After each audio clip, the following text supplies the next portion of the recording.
Eu atendi as empresas, fazia consultoria nas empresas, e eles me pediam, você conhece alguém? Você tem um profissional? Você pode me indicar? Sempre havia essa colocação, que o turnover deles era alto, que não havia pessoas comprometidas, que não haviam pessoas especializadas naquilo que eles precisavam fazer, que eles gastavam muito dinheiro em treinamento e depois o funcionário ia embora, enfim. Como eu tinha acesso a um grupo muito grande de, de alunos, eu comecei a selecionar algumas pessoas ali, comecei a indicar para essas empresas.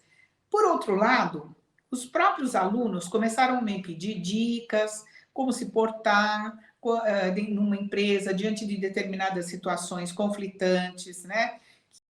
Para a conversa de hoje, a gente recebe Magali Colcone, que é doutora, professora universitária, consultora e mentora de carreiras.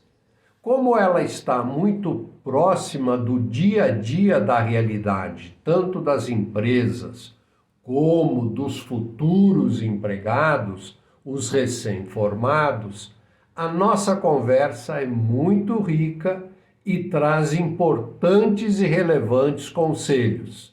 Aproveite! Então, queremos conhecer um pouco de você, Magali. Olá, Fala Volney. agora, é a sua vez de você falar de si. Volney, muito prazer estar aqui conversando com você. Obrigado pela oportunidade. Espero que eu possa contribuir, né, com a minha experiência, minha vivência aí para o seu trabalho, né, o seu gratificante trabalho. Opa. Então, meu nome é Magali Colcone, que é o mais conhecido. É, eu sou basicamente 40 anos da minha vida professora universitária no período da noite. E no período da manhã, eu trabalhava em grandes organizações, como a própria Abril, a Henkel, a Dixie. Foi muito bacana esse aprendizado, porque ao longo desse período, pode não parecer, mas eu tive contato de orientação mesmo para mais de 10 mil pessoas. É Puxa, bastante gente, né? que E bacana. eu sou muito grata também porque tive experiência no varejo, no atacado, em serviços. E, em paralelo, consegui realizar o mestrado no setor de atendimento a clientes e fiz doutorado também. E outros cursos, não paro de estudar, acho muito importante a gente continuar aí se Sim, atualizando, independente da sua condição social, independente da idade, porque a gente se atualizar é muito importante. Tenho duas sem filhas, dúvida. é a minha vida particular, né? Eu acho importante também quem saber quem eu sou. Tenho duas filhas, sou casada há mais de 40 anos e tenho duas filhas que moram fora, no exterior. E é E isso. como eu é vovó, Sou vovó e de duas meninas somando os lindas. nossos netos, são 7. Isso. O que eu faço atualmente, Vonei? Há 5 anos aproximadamente, eu não acredito muito em plano B, né? Eu acho que a palavra B vem depois do A. Mas eu acho que é esse caminho mesmo, porque a vida da gente, ela tem ciclos. E a gente, na verdade, precisa se planejar para esses ciclos. E então eu me planejei para que a coisa ocorresse de uma forma suave. Muitas pessoas falam assim: ah, eu me aposentei, vou fazer o que agora, né? Então a gente precisa se planejar. Eu sempre gostei muito de planejamento e há 5 anos eu fiz um segundo planejamento. Eu quis me desvincular tanto das universidades como com a empresa mesmo, assim, ser uma profissional via CLT ou contratado. Não, eu já segui um terceiro caminho aí, que era consultoria, né? E aí fui para essa carreira, fui para a carreira de fazer uma parte mais assídua nos negócios. E deu certo, porque depois veio a pandemia, eu já estava trabalhando aqui na minha casa, Remota. Já estava remota, remota. exatamente. E veio a pandemia e eu falei, nossa, que bacana que eu já tenho estrutura né, montada aqui em casa. Começamos eu e meu esposo a fazer vídeos para os nossos clientes, além da consultoria, e acabou dando certo. Deu muito certo, do momento assim ideal, né? A pandemia foi uma Bom, coisa que pegou várias empresas de surpresa, porque elas não sim, aceitavam, na verdade, o trabalho em casa. Elas achavam que o funcionário não ia render. Então, elas estavam, na verdade, a tecnologia já existia, mas não era usada. Então, a pandemia acelerou esse processo híbrido, né? E assim, verdade. eu acabei trabalhando aqui em casa e foi muito bom. Foi um aprendizado ótimo e continuo trabalhando aqui em casa. Hum. Você era, nas universidades onde você deu aula, você era conhecida como professora Magali. E isso era conhecida como professora Magali. Tá. E E você atuava em que disciplinas? olha, durante 40 anos, eu atuei nas disciplinas mais diferentes e diversificadas que a gente pode ter. Eu comecei, na verdade, com disciplinas que eram voltadas mais à economia, microeconomia, macroeconomia. Por quê? Meu primeiro mestrado foi em sociologia e política. Foi o primeiro mestrado que eu fiz. Então, eu gostava muito dessa área e comecei a dar matérias nessa área. Sim. Mas, de verdade, eu trabalhava nas empresas, eu trabalhava com marketing. Eu estudava sociologia política, mas eu trabalhava com marketing, trabalhava com vendas, né? Então, na sequência, eu fiz um outro mestrado, e aí foi mais na área de marketing mesmo.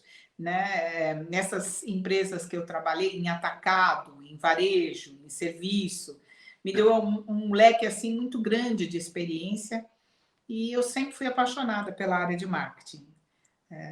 Não só aqueles 4 P's, mas tem um que eu acho muito importante, que é o P de pessoas, e quando a gente trabalha com eles, né, Rony, com esse P, abre um leque de possibilidades muito importantes para você. Então, quais as disciplinas, respondendo a sua pergunta mais objetivamente, em marketing, né? Marketing de varejo, marketing de atacado, planejamento estratégico, propaganda 1, propaganda 2, planejamento de propaganda, planejamento de comunicação, relações públicas. Então, eu tenho assim um leque muito grande de cursos. E fiz cursos, né, também dentro das organizações, Sim, que sim. foram desde a parte de jogos, de vendas, como também montar, olha só, montar CRMs. E treinar uma equipe de CRM, que é uma coisa bem diferente do que você treinar uma equipe de venda externa, por exemplo. Então, a minha formação, eu sou muito grata, é uma formação bastante diversificada. Bem E, eclética, né, Magali? Bem é, e, o, eclética. e o meu doutorado eu fiz na parte de neurociência. Aí, continuei com o mestrado, que era atendimento de clientes, né? Só que eu fui Sim, estudar a parte sensorial do comportamento. O que as pessoas, na verdade, são mais ou menos vulneráveis. Por quê, Vone? O mercado mudou muito, muito, muito, muito em termos comerciais, mas o consumidor mudou também de uma forma brutal.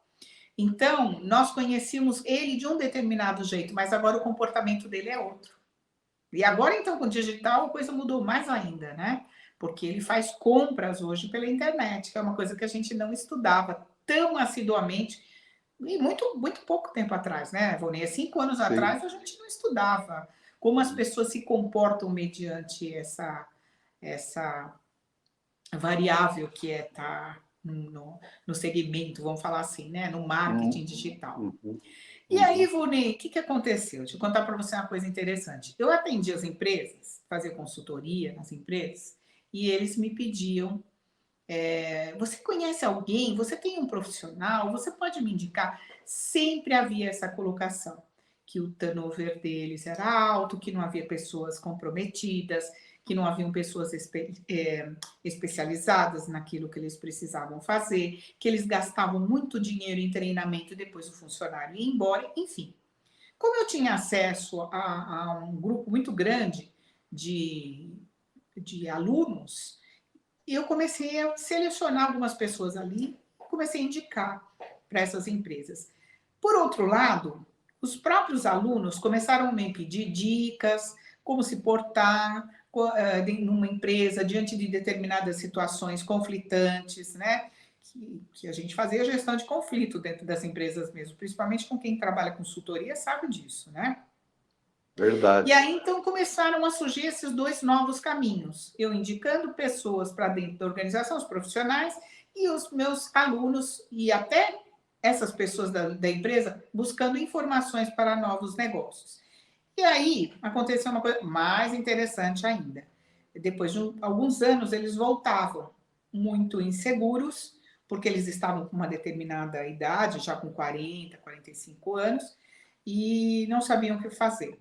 Se eles montavam uma empresa ou se continuava a trabalhar como funcionário. Mas muito bem, Volney, tudo mudou, né? Mudou. Aquela história de carteira assinada, bonitinha, de você ficar fixo dentro de empresa durante tantos anos, acabou, né? Isso não existe Verdade. mais. Não existe mais. A gente, na verdade, hoje observa o quê? O trabalho mais, desculpa, o trabalho mais voltado para aquilo que a gente chama de jobs. E as pessoas não estavam acostumadas a trabalhar assim. Elas queriam a segurança. Então, foi todo um aprendizado das pessoas nesse sentido também de entender que aquilo que era já não é mais. Aquela estabilidade toda acabou.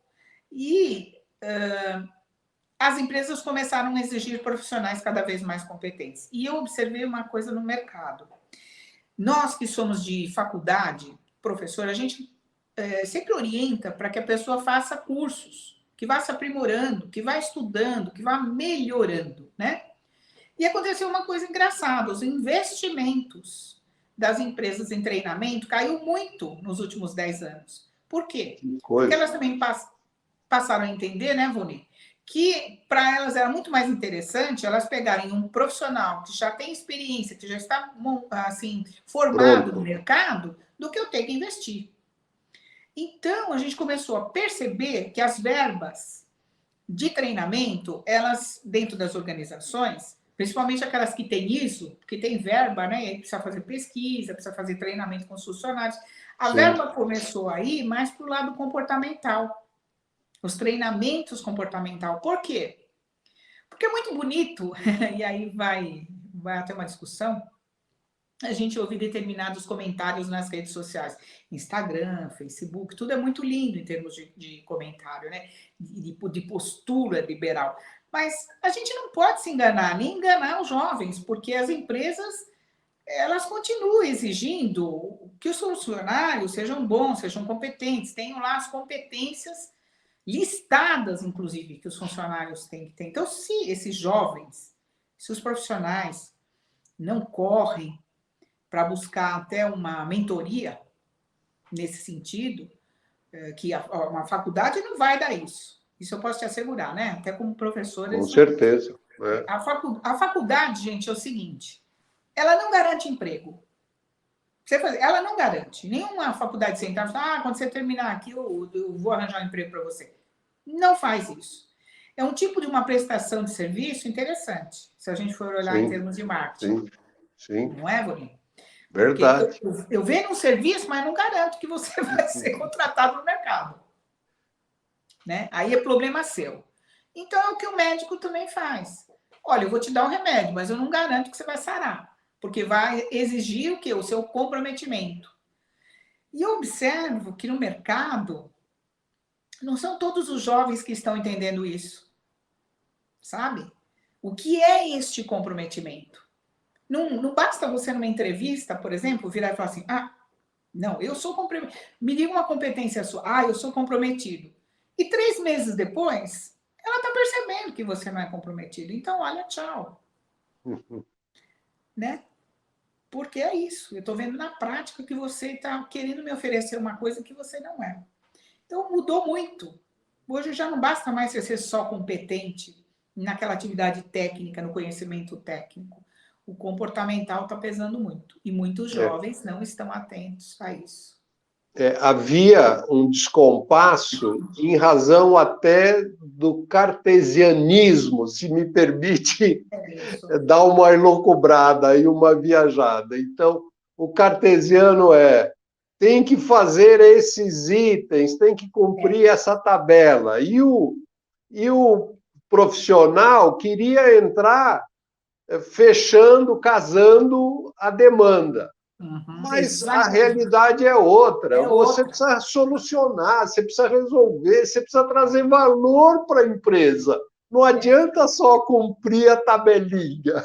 É E isso aí mesmo. dá curto-circuito, né? Por outro lado, Valnei, olha uma outra coisa que a gente está vivendo hoje, que eu observo, né? Que a gente está dentro das organizações observando. Coisas que surgem e que o profissional precisa estar esperto. A organização vem, não, agora realmente nós vamos diversificar, nós estamos assim se atualizando e vamos trazer pessoas de diferentes gêneros para dentro da nossa organização. E tudo bem. Só que aí, bonito, não é lindo? Bonito. Socialmente, é esse o caminho, não tem outro caminho, é esse mesmo. Se não fizeram no passado, tem que fazer agora mesmo. Mas tem uma pergunta para te fazer, Valnei. Será que todas as pessoas dentro dessa empresa, dessa específica, um exemplo, né, estão preparadas para lidar com isso?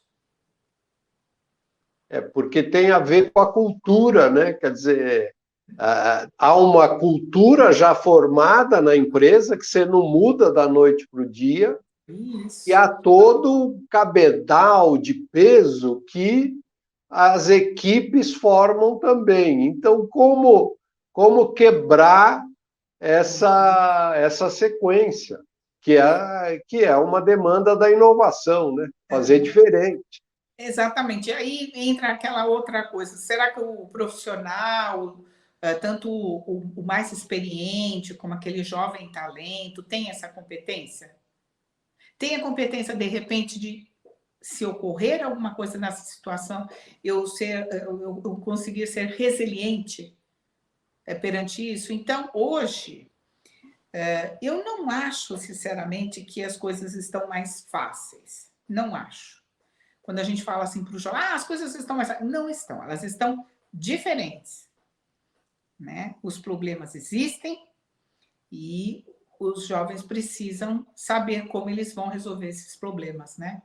E muitas vezes eles falam assim, eu vou trocar de empresa. Ué, a outra empresa não vai ter problema para você resolver? Não é? Então não adianta. E essa mudança, ou as mudanças em si, né, que acontecem numa velocidade cada vez mais intensa, Maior. Uhum. é maior, e faz com que o passado seja esquecido rapidamente. Talvez eu tenha pego um pouco mais de lentidão, então eu conseguia carregar o passado nas minhas costas por mais um tempinho.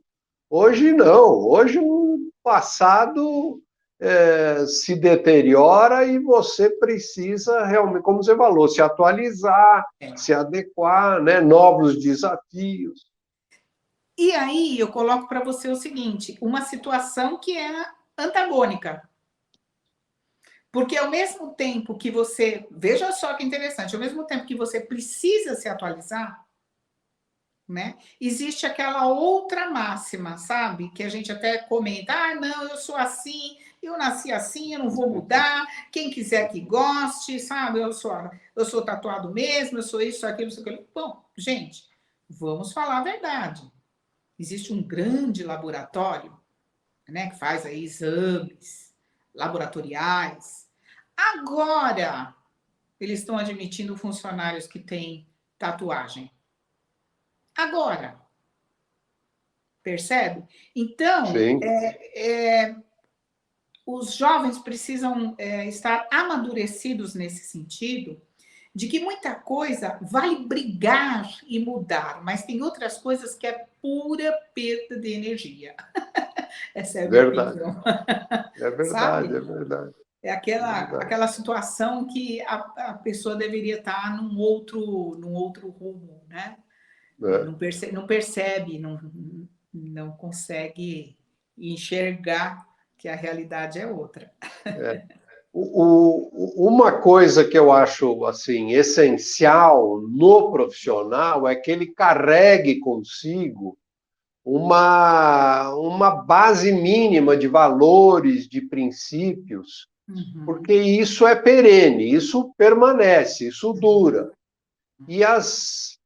empresas, de uma forma geral, elas buscam esse tipo, porque você até pode ter valores que geram confiança, que geram tranquilidade no teu chefe, e independente de você ser coerente, você pode, ó, é minha prerrogativa dizer tchau depois de amanhã. Tudo bem, mas enquanto eu estive presente aqui, eu cumpri, né, a coerência dos meus valores, eu cumpri com essa responsabilidade, com essa consistência nos princípios que eu abraço. E isso para a empresa é muito importante, porque a empresa ela acaba perdendo muito tempo criando mecanismos para colocar no lugar da ausência, da possível ausência de valores, que é confiança, honestidade, né, a geração de segurança. E isso acaba não só sendo uma perda de tempo, como uma sinalização que a própria empresa não está valorizando aquilo que é de coisa boa que o funcionário, que o colaborador pode trazer. Né?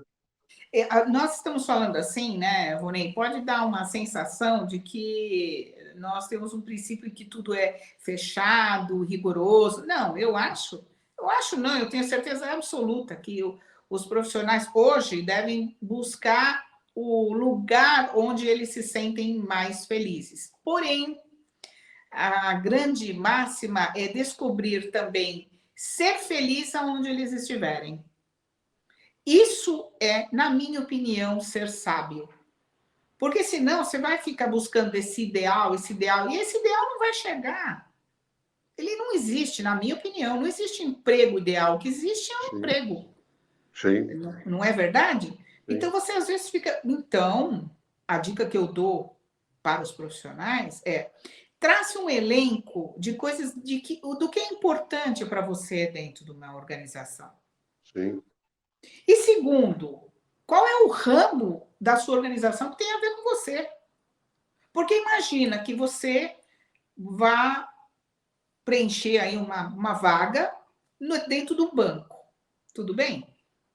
Só que você não tem o perfil para você trabalhar no banco. Então, você vai trabalhar no banco porque você está correndo atrás da grana. 3 meses depois, você já está querendo sair dali. Por quê? Roda porque, presa, verdade, né? Voni, é assim, ó, você não analisou você primeiro e depois a empresa. Você buscou salário, uma grana, um cargo, e depois, fatalmente, o que vai acontecer é que você vai ficar chateado. Ou chateada, né? No caso de uma mulher. Sim. Porque não é o que você está buscando, não é isso, tá no propósito errado, essa é a minha orientação. E a mesma coisa ocorre com as empresas. Sim. As empresas não entendem a sua vocação. A gente discute muito isso nos grupos de estudo, não é verdade, Bonet? Verdade. Quanto a empresa que está com o foco errado, então não é só as pessoas. Só que as empresas são feitas por pessoas, e às vezes elas têm lá um staff que acaba enxergando uma situação errada. Então, você vê uma grande empresa entrando num segmento de mercado que não tem nada a ver com ela. E assim, verdade. E assim também são alguns profissionais. E digo mais, o que eu vejo, inclusive médicos, que não estão contentes. Né? Dentistas que não estão contentes. Não é aquilo que eles gostariam de fazer, mas... De repente, né? Tem algumas vocações que são mais ou menos universais, você sabe que há uma avenida, uma grande avenida para você trilhar. Uhum. Hoje, o mundo moderno tem providenciado, né, vias complementares, vias vicinais, paralelas, tem alargado até a própria avenida para o médico, para o dentista, para o engenheiro, para ele fazer outras coisas dentro dessa sequência, dentro desse caminho.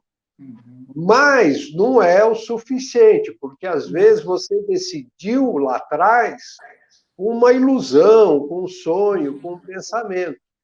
Então, você deve primeiro buscar se enquadrar, já que a avenida se alargou, ver se tem uma faixa que cabe o teu desejo, a tua aspiração, né? Isso Mas se mesmo. não for possível, vai atrás, e quanto mais cedo, melhor. Melhor. Porque se você ficar postergando, o que a gente chama até da reinvenção da sua carreira, da disrupção da sua carreira, quanto mais tarde você deixar para fazer isso, pode ser tarde demais, porque o próprio mercado vai te atropelar. Né? Isso mesmo. Então, você tem que estar sensível ao que é problema seu, de você não ter, talvez, decidido ou entendido direito, mas você também tem que estar sensível às mudanças externas, né? Que certamente vão nos atropelar com a inteligência artificial, com a digitalização e assim por diante. Né? Hoje, o que ocorre é que, em termos de cursos, de conhecimento, isso está tudo muito mais pulverizado do que você tinha. Se eu pegar, por exemplo, um curso, você entrava no curso de propaganda, então você tinha todos aqueles módulos bem definidos, né? A mesma coisa com arquitetura, só que hoje a própria arquitetura ela tem, ou até a área de propaganda, ela tem que estar muito dinâmica, ligada com as próprias, estar inserida inclusive num sistema digital, para que você consiga dominar as ferramentas de uma forma muito mais rápida. Então, até, Valnei, algumas universidades estão muito ultrapassadas, estão muito lentas. Então, sabe? Porque os cursos continuam daquela mesma forma e o aluno faz o curso e quando chega lá no 4º ano fala, caramba, mas quanta coisa falta ainda para eu estudar? Então, os pequenos cursos estão oferecendo mais resultados do que os cursos aí de 6 meses e tudo. Então, a pandemia mostrou muito isso. Porque os próprios professores, eles não estavam preparados para dar aula online. Não estavam. Então, já houve aí um processo de, pelo menos, eu diria, no tempo, né, de 6 meses. E a mesma coisa, o que acontece hoje? Vamos lá. Nós estamos trabalhando num sistema híbrido. Né? Eles selecionam as pessoas para trabalhar no sistema híbrido. Mas a grande reclamação do profissional é que, quando ela vai para a empresa, o gestor não está preparado para nenhuma atividade diferente. Então, o que ele faz na casa dele, ele vai, aquele dia que ele tem que ir na empresa, a mesma coisa do que ele faz lá. E aí isso está gerando uma frustração. E está, inclusive, mostrando que alguns gerentes, supervisores, coordenadores dentro da empresa são dispensáveis. Porque se você não tem uma metodologia de trabalho para que nesses horários presenciais se tornem muito produtivos, não tem por que a pessoa ir lá. Então, hoje a gente já tem um outro problema dentro das organizações. Traçar. Eu tenho identificado duas coisas muito fortes como entrave, como obstáculo, como fator de lentidão e até de perda, né? Perdas. Né? Uma é uma postura não de trabalho em equipe. Né? O gestor não sabe trabalhar em equipe, não valoriza a sua equipe, não respeita a sua equipe e quer ser respeitado pela equipe. A máxima é aquela: sexta-feira, 5 horas da tarde, chama a equipe, a gente tinha que terminar isso aqui, dá para ficar até mais tarde para resolver isso? Quer dizer, olha a falta de respeito. Podia ter antecipado, podia ter trabalhado a semana inteira, ficou empurrando com a barriga, não respeitou o horário dos seus liderados, e aí quer uma solução mágica, né? Ou uma solução de sacrifício. E o outro lado é a forma como as culturas corporativas elas não estão abertas não estão arejadas para uma mudança que valoriza o indivíduo. Então, você vai ter curto-circuito, ou pela cultura, ou pela chefia, acaba tendo curto-circuito, né? E, por outro lado, esse jovem, isso é o que eu percebo no mercado, Sim. ele quer logo se tornar um empreendedor. Porque, pelo menos o que as pesquisas dizem, né, é que a maioria deles querem ser donos do próprio negócio, eles não querem mais ser chefe. E eu costumo dizer o seguinte: se você não teve uma vivência, uma experiência, eu até aconselho, primeiro você vá numa empresa, você trabalhe alguns anos numa empresa, veja como é lá dentro o mecanismo, como são os processos, depois você monta a sua, fica muito mais fácil, né? Você já viu os erros lá e, obviamente, você não vai querer cometer esses mesmos erros na sua empresa, não é? Mas Verdade. existe esse anseio, eu quero ser dono do meu próprio negócio, até por uma própria condição de mercado, né? Os empregos, os bons empregos são mais raros, então a pessoa também se vê pressionada a não ter outro caminho, né? A não ser esse. Sim, é verdade. É uma outra ilusão de que todo empreendimento vai dar certo. Não vai. Tem um prazo de Não, amadurecimento, né? Eu sempre digo o seguinte: o Facebook, todo mundo fala, o Facebook, mas o Facebook não se fez de uma hora para outra. Nem ele, nem o é Google, verdade. por exemplo, né? Então tem o prazo de amadurecimento, às vezes, do negócio, e a pessoa tem que entender isso. E ser muito rápido pode ter essa necessidade de imediatismo, pode gerar muita frustração, muita ansiedade, o que gera nos jovens aí as síndromes, né? Síndrome de pânicos, de depressão, como a gente está observando, que não é uma E coisa o natural. burnout, né? Burnout, exatamente. Que não é. Esse atalho que o jovem ou o futuro empreendedor ou o aspirante a empresário, ele não pode deixar de encarnar, de colocar para dentro de si essa experiência disciplinada que é ser funcionário, que tem horário para chegar, que tem que obedecer. Essa experiência realmente prepara o indivíduo para ele poder mandar. Porque se ele não passa por isso e ele acha que mandar é só falar com a boca, ele está totalmente enganado e desprovido da essência do que é ser líder, do que é ser empresário. Né? Exatamente. E assim, não estou descartando que a genialidade existe em alguns jovens. Existe. Mas ela é rara. Ela não é uma coisa que a gente vê em todo mundo, porque ela é rara porque é rara. Existem uma série de condições que aquele elemento consegue ter, né? Aquela pessoa consegue ter um poder de visualização, de experiência muito maior que o outro. Há uma série de variáveis. Então, nem todo mundo possui a genialidade. Que as pessoas costumam dizer que é sorte. Não, aquele cara tem sorte. Tudo bem, ele pode ter sorte, mas se ele não tiver aquelas variáveis mínimas necessárias para dar aquela química, fazer aquela receita, vamos falar assim, né? Ideal, não vai dar certo. Porque a gente, não é verdade, Vônia? A gente não conhece várias pessoas que são muito esforçadas, mas não estão com os resultados que elas gostariam de ter, né? Não é verdade? Verdade, o famoso ditado, né? Quer dizer, a sorte favorece quem está preparado. Quer dizer, não adianta você ficar na torcida, você tem que estar no lugar certo, você tem que ter a bagagem certa, né?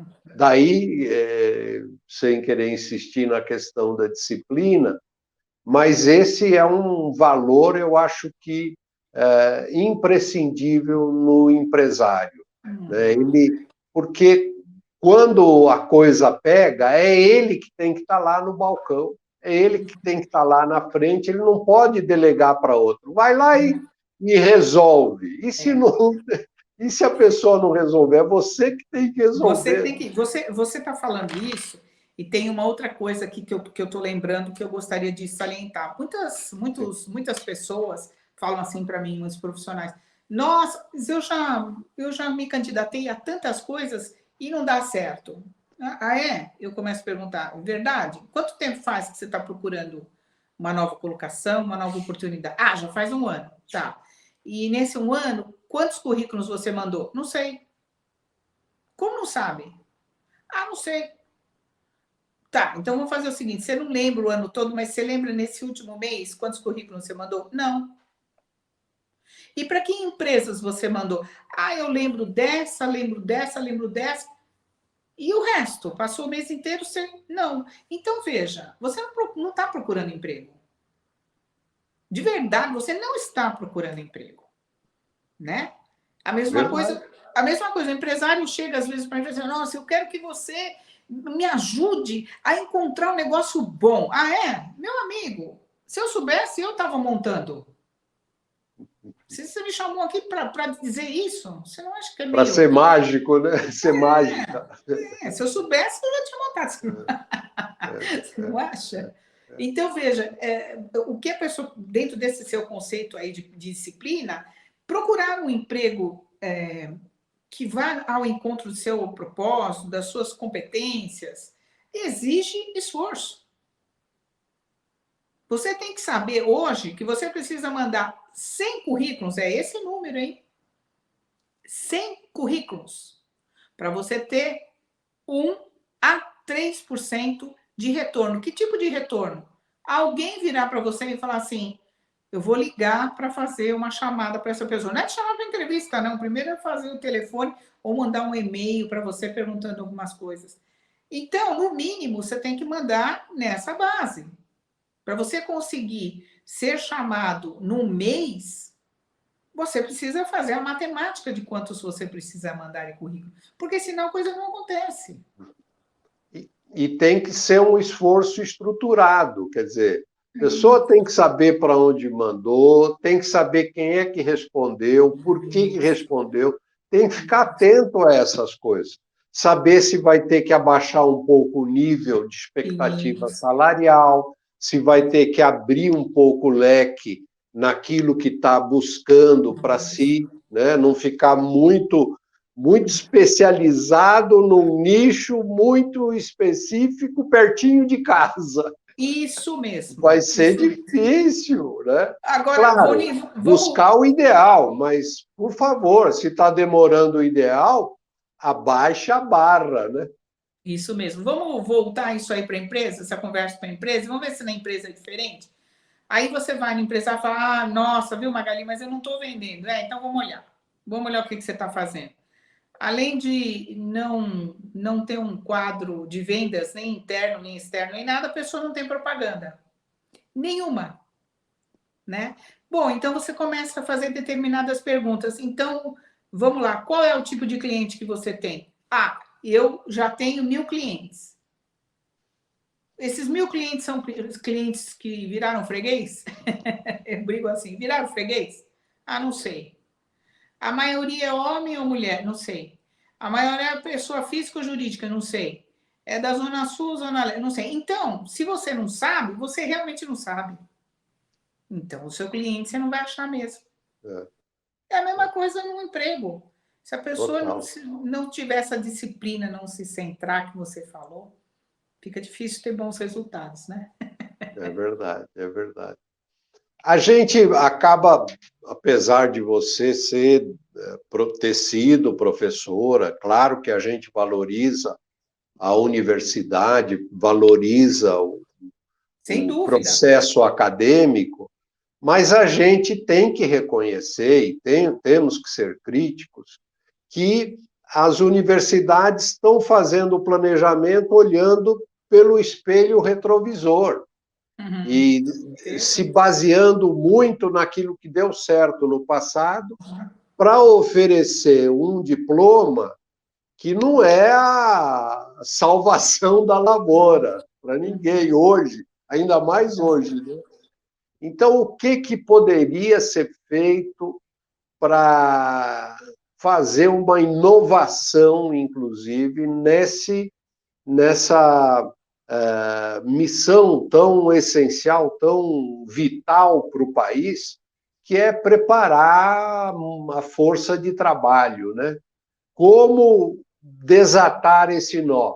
Você tem algumas dicas que a gente possa discutir, que a gente possa avaliar? Sim, é o seguinte, Valnei, você lembra quando a gente estava conversando há um momento atrás, e eu comentei com você que a forma de estrutura das escolas poderia ter algum problema, porque se eu vou pegar um exemplo aqui de um país, né? Os ginastas nos Estados Unidos, como que eles selecionam ginastas nos Estados Unidos? Não é só nos Estados Unidos, não. Vamos falar de União Soviética, vamos falar de outros países aí, até do Europa leste europeu, Oriental, até do leste leste europeu, que é europeu. não são países tão ricos, né? Como que eles selecionam os atletas? É aquilo que eu estou te falando. Se o atleta não tiver um porte físico que vai levar ele a uma competição, a ganhar uma competição, não interessa investimento naquele atleta, desculpa. E o que eu estou falando é verdade, é nua e crua. Então, por exemplo, né, se um atleta de solo gosta daquela ginástica que você precisa das mãos, não estou falando de barra, não, estou falando das mãos. Se ele não tiver estrutura física, ele não vai para aquilo. Ah, sim, ele pode estudar? Pode, claro que pode. Não para ser um atleta, talvez um professor. Sim, sim. Então, eu não tenho condições físicas de ser um competidor, um atleta que vai competir, mas eu tenho condições de ser um professor, ok? Então, essa orientação, como se fosse uma orientação vocacional, em determinados países, ela existe. E ela não é seletiva, ela existe. Então, por exemplo, se você vai em países que tem uma outra metodologia que não seja francesa, ela vai dizer o seguinte: se você estuda, você consegue chegar até o nível de doutorado. Se você não quer estudar, tudo bem, você vai fazer cursos técnicos. Vai fazer cursos técnicos. E o mais interessante é o seguinte: cursos técnicos pagam muito bem lá fora. Então, você pode ver, às vezes, um médico e um técnico que tem o mesmo salário. Aqui no Brasil, o que acontece? O técnico tem um salário que socialmente é bom, não é ruim. Se você pegar um eletricista bom, hoje o cara está ganhando muito dinheiro. Ah. Mas procura um eletricista bom para ver se acha. Entende? Então, assim, nós aqui no Brasil, nós observamos que os cursos técnicos eles foram destruídos. Não existe mais um bom curso técnico, como antigamente nós tínhamos as escolas de técnicos de edificação, de técnicos químicos, de técnicos protéticos, e tudo isso a gente precisa, e não tem desmerecimento nenhum você estudar um curso técnico, se você não quer estudar. Agora, o que ocorre? Ocorre é que nós temos, por interesses políticos, que eu não vou comentar se é esse ou aquele partido, estou dizendo que existe, aí você abre o quê? Você abre uma bolsa que o indivíduo pode pagar, pode estudar, e aí ele vai fazer um técnico de logística, ele vai fazer um técnico de marketing, ele vai fazer um técnico de administração. Gente, sabe o que acontece? Ele vai ganhar um salário baixo. Porque ele, tecnicamente ele não é nada. Ele simplesmente tem um conhecimento, abriu a cabeça, escreveu, teve matemática, teve uma porção de informações bastante interessantes. Agora, em termos de qualificação profissional, o nosso país está muito ruim. E aí os salários são reflexos disso. Então, mais ou menos assim, eu vendo um curso que não vai te levar a lugar nenhum, por outro lado, você compra um curso que também não vai te levar a lugar nenhum, mas que pode representar 10%, 20%, 30% no aumento salarial. Entende?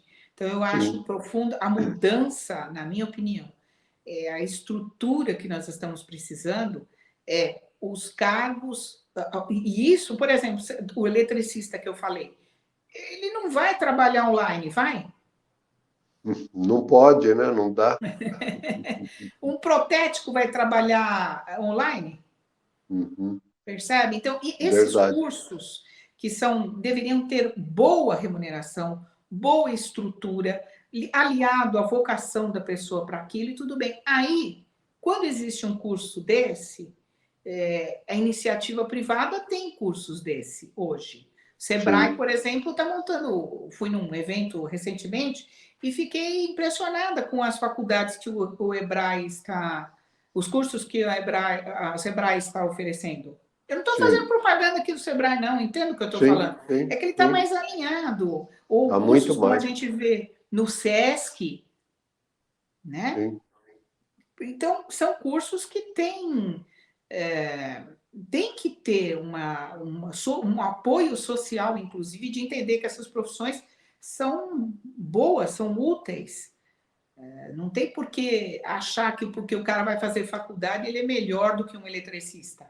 Uhum, uhum. Entende? Tá mais contextualizado, né, com a demanda e, consequentemente, com a possibilidade de você vender o seu serviço, de você gerar um relacionamento de renda interessante, né? Uhum.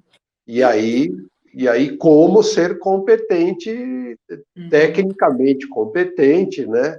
E com os outros diferenciais. E aí é que você vê, quando você vai para fora do país, né, Vôlei? Você sabe que minhas 2 filhas moram fora, os seus 2 filhos também têm 2 filhos que moram fora. O que a gente vê quando a gente vai para esses países?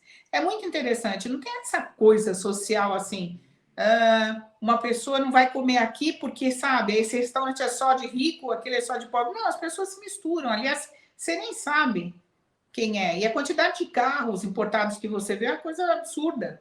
Então, não tem essa coisa do pobre e do rico, porque os elementos de formação, eles são dados para quem quiser. O diferencial é que você vai ter que estudar. Mas se você não quiser estudar, tudo bem também. Mas você vai receber um salário para você conseguir viver, né? Então, aqui no Brasil, gera um motivo de descontentamento e até de vergonha quando você executa determinadas atividades. É lógico que você prefere dizer que você tem faculdade, que você. Eu, por exemplo, tenho doutorado? Tenho. Estou falando na entrevista para você de doutorado. Sim, Mas eu posso te dizer sinceramente: este país não dá muito crédito para doutor, uhum, percebe? sim, Né? Você sim. vai ver doutor trabalhando aqui, professores que são doutores no caso, ganhando muito menos que qualquer gerente dentro de uma organização. Acabou sendo uma exigência para cumprir cotas internas de universidades, Isso. mas que não tem essa preocupação o que significa um doutorado, o que traz o doutorado, né? Mais do que simplesmente cumprir essa obrigação, né? Diferente, por exemplo, você vai comprar uma passagem aérea. Ué, se você tem o doutorado no documento, ele vai te respeitar. A companhia, se tiver lá um lugar melhor, vai te dar essa preferência. Você vai em determinados restaurantes, tem uma fila enorme no restaurante. Mas não vai chegar lá e dar uma carteirada e falar assim: olha, eu sou deputado, vou passar na frente de todo mundo. Não. Vai passar na frente aquele que fala: olha, eu sou doutor. Ah, então, por Sim. favor, então o senhor tem aqui uma mesa de prioridade, Uhum, sabe? Porque uhum, para você chegar lá, você teve que ralar muito, estudar muito e reconhecer socialmente. Isso é muito melhor do que só reconhecer em termos de grana, entendeu? sim, sim, E, sim. por outro lado, eu acho que eu acho, não tenho certeza, eu sempre falo, eu acho o verbo errado. Eu tenho certeza que as faculdades deveriam fazer o seguinte: você entra aqui, mas, a primeiro lugar, se você não conseguir estágio, eu vou deixar você estagiar aqui no meu departamento administrativo, aqui no meu departamento financeiro, aqui no meu departamento de marketing. Mas as universidades não fazem isso. É muito raro. Né? Muito raro. Então, Uhum, e se eu não tenho lugar, eu falo, bom, então eu vou ter alguém responsável aqui dentro da minha empresa, faculdade, empresa, faculdade, sim, para captar deste setor aqui, desta área aqui, pelo menos emprego para aqueles que tiverem uma boa nota, sim. né? O que inverte são as faculdades particulares, muito reconhecidas, chove de emprego lá. Porque os Sim. painéis, é o contrário, as As empresas vão demandas, né? buscar. As empresas vão buscar. Então tá errado isso. É. A faculdade tem que entender o seguinte: ela tem que garantir o mínimo de conteúdo para que aquele cidadão consiga um emprego. É. Você não pode ter uma faculdade que o cara não sabe escrever, que o cara não sabe interpretar texto. Como que é isso? É o mínimo do preparo, né? Há uma demanda do mínimo de preparo. Mas não tem. Então, É, existe assim, um paradoxo, né? Eu vejo, não só essa questão da demanda, como algumas universidades, alguns centros, que acabam construindo um laboratório, tipo um fomento de startup, né?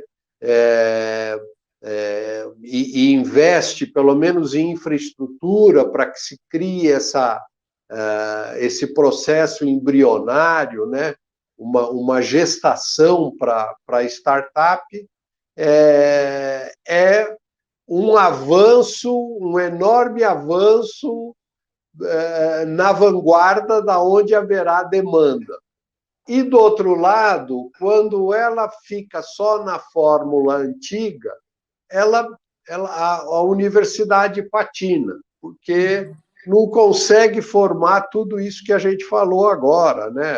Até escrever, ler direito, né? é isso.